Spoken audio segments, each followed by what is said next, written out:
Hello guys, मैं तुम सबके लिए लेकर आ चुका हूँ वन पीस का एपिसोड नंबर 1130 से लेके 1131 और ये भी काफी ज्यादा मजेदार होने वाला है। और फाइनली हम लोगों ने वन पीस के सारे एपिसोड कवर कर लिए हैं। अब संडे के दिन एक नया एपिसोड आने वाला है, तो अब डेली एपिसोड तो नहीं आ पाएंगे, शायद मैं एक दिन छोड़ के एक दिन एपिसोड डालूं, मतलब दूसरे एनिमेज का। उस पर भी तुम लोग सपोर्ट बनाए रखना। तो अब ज्यादा देरी न करते हुए स्टार्ट करते हैं। Let's get started.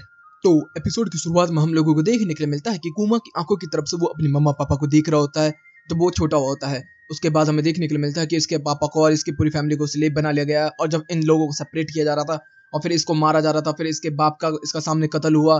फिर जब ये भाग गया था तो लोगों ने आके इसके सामने इसको पकड़ा और मारा और फिर इवोंग से मिला। अब आगे हमें देखने के लिए मिलता है कि जितने भी लोग होते हैं वहां पर सब भागना स्टार्ट कर देते हैं, क्योंकि अब हंटिंग ग्राउंड जो है वो चालू हो चुका होता है।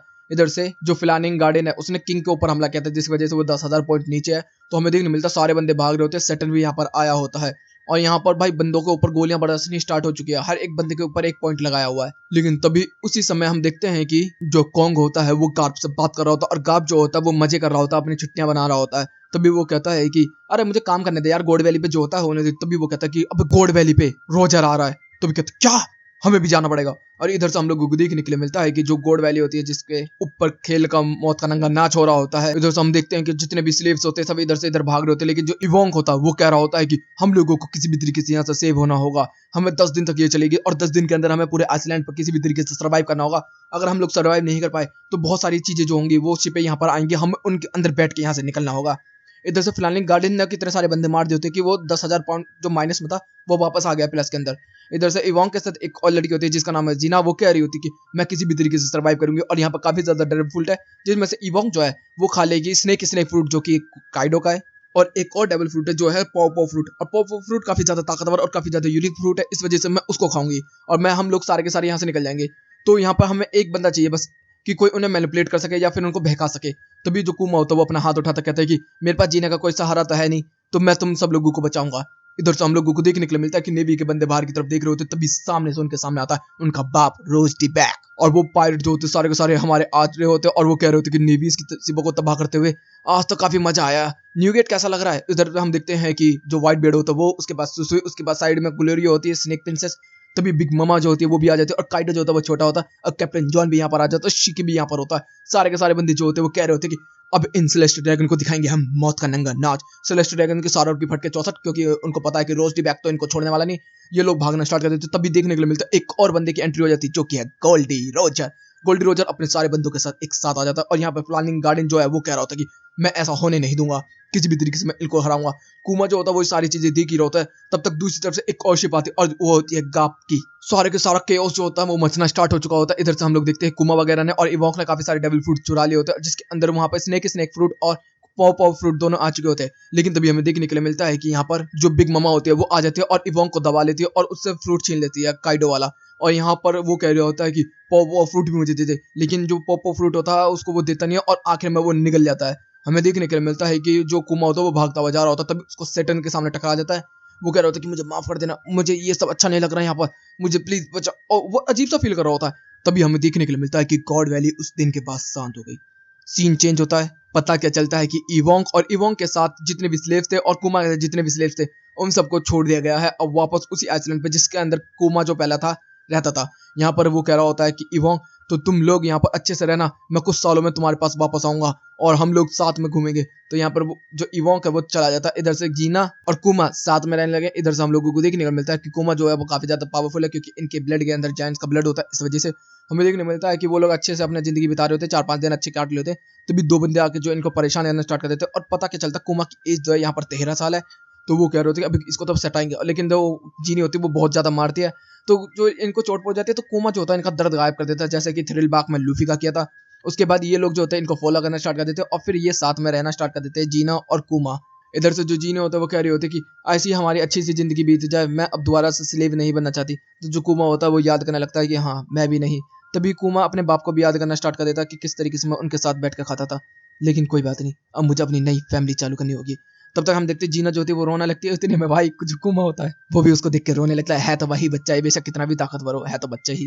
और यहीं पे ये एपिसोड भी खत्म होता है। अब शुरू होता है नेक्स्ट एपिसोड के अंदर हमें बताया जा रहा होता है कि अब काफी साल बीत चुके हैं, जिसके अंदर हम लोगों को देखने के लिए मिलता है जो कुमा होता है वो अब हो चुका है 17 साल का, जिसके अंदर काफी सारे बुड्ढे जो होते हैं वो कुमा के पास आते हैं, अपने दर्द को खत्म करवाते हैं। इधर से जो कुमा होता है वो पास्टर बन चुका है, मतलब कि वो फादर बन चुका है चर्च का। तो वहां पर जितने भी बुड्ढे बढ़िया आते हैं वो सब उनसे बातें बातें करते हैं, और जो कुमा होता है वो उन सबके दर्द वर्द को संभालता है और उनके दर्दों को निकालता है। हर हफ्ते ये काम चलता है।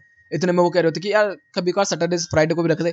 तभी जीना आ जाती है, वो कह रही बिल्कुल भी नहीं, चर्च जो है वो संडे को दिन खुलता है तो संडे के दिन ही खुलेगा। तब तक सारे बुड्ढे कह रहे होते कि जीना तो इतनी रूड क्यों रहती है, लेकिन देखा जाए तो बहुत अच्छा है। वैसे मेरे को पता है कि तू कुमा को काफी परेशान करती है, लेकिन तू उससे शादी करेगी तो ज्यादा अच्छा रहेगा तेरे लिए। तो यहाँ पर जो वो होते बात कर ही रहे होते, तब तक हमें बताया जा रहा होता है कि बुड्ढों की तरफ से जो नया किंग आया है इस आइसलैंड का, वो काफी ज्यादा हरामी है। वो किस तरीके से काम करता है ये बताया जाता है हम लोगों को। वो सेलेस्टर ड्रैगन का पूरा चमचा है, उसे फर्क नहीं पड़ता कि उसके लोगों के साथ क्या किया जा रहा है क्या नहीं किया जा रहा, बस उसे मतलब है पैसे से और कोई चीज नहीं। वो अपने लोगों को बेच देता है। तो जो कुमा होता है वो कह रहा होता है कि कोई बात नहीं, उसे उसके पापों की सजा जरूर मिलेगी। तो आप सब लोग अब अपना चले जाइए। हम लोगों को देखने के लिए मिलता है जो बुढ़िया होती है वो उनको खाना देती है और कह रही होती है कि तुम जीना के साथ बैठ के खा लेना। तो यहाँ पर वो लोग चले जाते हैं। तो कुमा कहता है अगले हफ्ते जरूर आना। तब हमें देखने मिलता है जीना जो होती है वो बाहर बैठी होती है और कुमा के सामने वही जो दर्द होता है वो खड़ा होता है और कुमा उसकी तरफ देख रहा होता है, काफी ज्यादा परेशान हो रहा होता है और तभी उसको छू देता है। वह जैसे जैसे जोरू ने किया था भाई, नथिंग हैपन वाला सीन बिल्कुल सेम टू सेम वैसा ही हुआ, मगर उससे ज्यादा खतरनाक। और इधर से जीना देखती है कि भाई कुमा का खून पून निकला हुआ, कुमा की हालत खराब। इधर से वो कह रही होती कि तू हर हफ्ते ये काम करता है, व्हाट द हेल मैन। भाई जोरो को पीछे छोड़ दिया, नथिंग हैपन कुछ भी नहीं है जोरो का तो इसके सामने। इधर से वो कह रहा होता कि नहीं कोई बात नहीं, मैं लोगों को खुश करना चाहता हूँ, बस इस वजह से मैं ये सब करता हूँ। वैसे अब मैं ठीक हूँ, चलो हमें बुढ़िया ने खाना दिया था तो हम खा लेते हैं।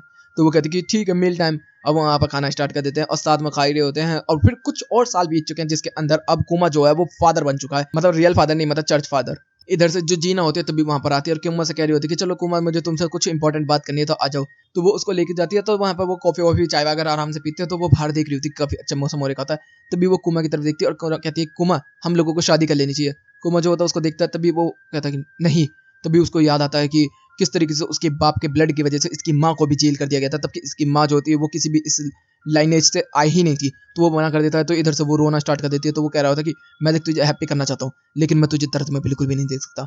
इतनी देर में दरवाजा बज जाता है। हम लोगों को देखने के लिए मिलता है कि जो स्टार्टिंग में दो बच्चे पीटे थे वो अब इसके कुमा के साथी बन चुके हैं। तो वो आ जाते हैं यहाँ पर और कुमा जो होता है उनसे कह रहा होता है कि खाना वाना लेकर आयो, चलो खाते हैं। लेकिन जीना जो होती है वो काफी ज्यादा गुस्से में होती है। इधर से सीन बदलता हम लोगों को देखने के लिए मिलता है कि काफी सारे पुलिस वाले जो होते हैं वो काफी सारे बुड्ढों को लेकर जा रहे होते हैं। वो भी किस लिए, क्योंकि सेलेस्टर ड्रैगन ने स्लेव्स मंगवाए हैं तो इन लोगों को बेचने के लिए। तो भी कुमा की एंट्री होती है। तो वो कह रही होती है पास्टर तू हमारे बीच में मत आ, मुझे पता है फादर तुम हमारे सिन के लिए कुछ भी कर सकते हो, लेकिन हम ये सीन करके ही रहेंगे। तभी जो कुमा होता है वो कह रहा होता है कि छोड़ दो उन्हें। तभी एक बुड्ढे को दबा के मारना स्टार्ट कर देता है, लेकिन तभी कुमा अपने पाव वाव अटैक से सारे के सारे बंदों को धसाई कर देता है। तभी बहुत सारे बंदे होते हैं वो कह रहे होते हैं कि आप तुझे नहीं छोड़ेंगे। तभी कुमा जो होता है बहुत बड़ा पाव अटैक बना लेता है, जिससे कि पूरे के पूरे लोगों को तबाह और बर्बाद कर देता है वो। इधर से सीन बदलता है हम लोगों को देखने को मिलता है एक पुलिस वाला बता रहा होता है कि कोई भी स्लेब नहीं पकड़ा गया, और ऊपर से जो पास्टर है वो आके उसने परेशान कर दिया। तो भी वो कहता है कि अच्छा वो साउथ में है ना उसका चर्च, कोई बात नहीं, अपन लोग इसको रास्ते को काट देते हैं तो भूख के मर जाएंगे वो लोग। और हमें देखने को मिलता है ऐसे ही करते हैं और फिर उन लोगों को कैद कर लेते हैं। यहाँ पे जीनी वगैरह और हमारे जितने भी फाइटर्स होते हैं सारे के सारे यहाँ पर बंद हो रहे होते हैं कुमा के साथ। तो कुमा कह रहे होते हैं कि तुम लोगों को भी लड़ने का ज्यादा ही मजा आ रहा है। तो कह रहे थे काफी मजा आ रहा था, इस वजह से हम लोगों ने किया। तो भी वो कह रहे होते कि हमें किसी भी तरीके से यहाँ से निकलना होगा। तो भी बाहर की तरफ बम ब्लास्ट होने स्टार्ट हो जाते हैं बूम बूम करके। हमें देखने के लिए क्या मिलता है कि काफी सारे लोग जो होते हैं गोली बारूद लेके यहाँ पर किंग के महल के अंदर घुस चुके हैं और किंग को दबोच लिया होता है। तभी दो बंदों की यहाँ पर एंट्री होती है और वो कह रहे होते हैं कि अब ये राज्य हमारे अंदर है। तभी बहुत सारे लोग जो होते हैं वो खुश हो रहे होते हैं और कह रहे होते हैं कि फाइनली ये लोग वापस आ गए। तभी हमें देखने को मिलता है एक दरवाजा खुलता है और सामने से हमें दो बंदे देखने के लिए मिलते हैं, जिसमें से एक होता है ई वोंग ही हा और दूसरा होता है ड्रैगन। और कुमा जो होता है वो ड्रैगन के बारे में पहले से ही जानता है क्योंकि उसने न्यूज़पेपर में पढ़ा होता है। तभी ई वोंग जो होता है वो कह रहा होता है कि कुमा हम चाहते हैं कि तू रेवोल्यूशनरी को ज्वाइन करे। तो कुमा जो होता है वो कह रहा है यस मैं करूंगा। और हम लोगों को देखने के लिए मिलता है। उसके बाद वो काफी सारे जगहों को फ्रीडम दिलवाते हैं। उसके बाद ही यहाँ पर गोल्डी रोजर का एक्सिक्यूशन होता है और रेवोल्यूशनरी आर्मी का फॉर्म किया जाता है। इधर से हम देखते हैं कि वो लोग पैसे की तंगी में रहते हैं, लेकिन जो ड्रैगन होता है वो कह रहा होता है कि कोई बात नहीं, अपन लोग धीरे धीरे करके थोड़ा ताकतवर होते जाएंगे और बहुत ही जल्द हम गवर्नमेंट को धराशायी कर देंगे, इतना कर देंगे कि वो हमारे सामने टिक भी नहीं पाएंगे। तब तक हम लोग को देखने मिलता है एक और सीन चेंज और टाइम स्किप, जिसके अंदर जो कुमा होता है वो और बड़ा हो चुका होता है और काफी समय बाद आया होता है वापस। और जितने भी बुड्ढा बुढ़िया होते हैं उन सबके दर्द को मिटाने के लिए आया होता है। वो कह रहा होता है कि टाइम टू टाइम मैं आता रहूंगा ऐसे ही। सीन फिर से बदलता हम लोग देखते हैं जीना होती है अब वो कैप्टन बन चुकी है रेवोल्यूशनरी की। अब वो कह रही होती है कि कल का दिन तो मेरे लिए काफी अच्छा होने वाला है क्योंकि मैं कुमा से मिलने वाली हूँ। तभी हम लोग देखते हैं कि उनके पीछे एक बंदा आके खड़ा होता है और ड्रैगन तक एक न्यूज़ पहुंचती है जिसके अंदर बताया जा रहा होता है कि जीना को कैद कर लिया गया है। इधर से भाई कुमा की फट गई, ड्रैगन की भी फट गई और यहीं पे ये एपिसोड भी खत्म होता है। तो गाइस अगला एपिसोड जो होता है वो कल आएगा, तो वो जरूर देखना। अब तो मैं हम लोग बिल्कुल करंट लेवल पे ही पहुंच चुके हैं सब लोगों के। मैं पहला यूट्यूबर बनाऊं मेरे हिसाब से जिसने 1 से लेके आखिर तक हमने ऑनगोइंग एपिसोड तक किया है वन पीस को। तो गाइस वीडियो चलेगी तो वीडियो को लाइक कर देना, चैनल को सब्सक्राइब कर देना, कमेंट बॉक्स में अपनी प्यारी प्यारी बातें कर देना। Okay guys bye bye, thank you for watching.